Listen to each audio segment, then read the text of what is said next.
শ্রী ঠাকুর অনুকূলতন্ত্রের সৎসঙ্গ সেটা আশ্রমের মধ্যে শ্রী ঠাকুর অনুকূলতন্ত্রের জন্মস্থান মেন্টালের কিছু অংশের মধ্যে সেই অংশটুকু ফেরত দেওয়ার জন্য সরকারকে আমরা বিশেষভাবে আবেদন জানাচ্ছি। এলাকাবাসী হিমায়তপুরবাসী একটা গণস্বাক্ষর দিয়েছি 507 জনের গণস্বাক্ষরটা আমরা স্মারকলিপি ডিসি মহোদয়কে জমা দেব, যাতে রাষ্ট্রীয়ভাবে অনুকূলতন্ত্রের জন্মস্থানটা ফেরত দেওয়া হোক। আমরা হিমায়তপুরের এখানে যাদেরকে দেখতেছেন তারা প্রত্যেককেই সৎসঙ্গ যেখানে অবস্থিত হিমায়তপুর 1 নম্বর ওয়ার্ড, পৌরসভা 15 নম্বর ওয়ার্ড এবং হিমায়তপুর 1 নম্বর ওয়ার্ডের অধিবাসী।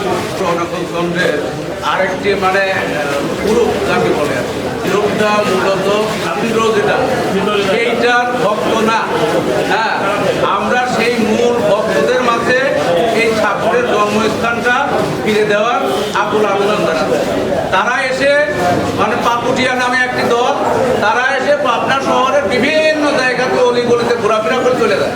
এরা কোনোদিন ঠাকুরের আশ্রমে কোনোদিন ভক্তি শ্রদ্ধা তারা করতে যায় না। এই চক্রান্তকারীদের হাত থেকে আমরা আশ্রমকে রক্ষা করার জন্য এলাকাবাসী ঐক্যবদ্ধ হয়েছে। মূলত এই তাদের ঠাকুরের এই জন্মস্থানকে তারা দখল নেওয়ার চেষ্টা করতেছে। তারা অনেক শক্তিশালী, উপর বাড়ি গাড়ি বিলাসবহুল জীবন যাপন করে তাদেরকে স্বপ্ন দেখিয়েছে যে এই জন্মস্থান ঠাকুরের কোনো লোক যাতে না পায় আমরা সেই ব্যবস্থা করব, আপনাদেরকে পাইয়ে দিচ্ছি। হিমায়তপুরবাসী আশ্রমকে যথেষ্ট ভালোবাসে এবং আশ্রমের লোকগুলো হিমায়তপুরবাসীকে যথেষ্ট ভালোবাসে। আমরা চাই যে আশ্রমের সঙ্গে আশ্রমের যে জায়গাটুকু আসছে ঠাকুরের জন্মভূমি, সেটুকু আশ্রমবাসীর জন্য পায় বা আশ্রম হিমায়তপুর আশ্রম জন্য পায়, এটাই আমরা আশা করি। এই জন্য আমরা এলাকাবাসী সবাই আসি। এটা তো ডিজিটাল নিত আর কি ডিজিটাল নাই, আমি ডিজিটাল পক্ষে নিচ্ছি।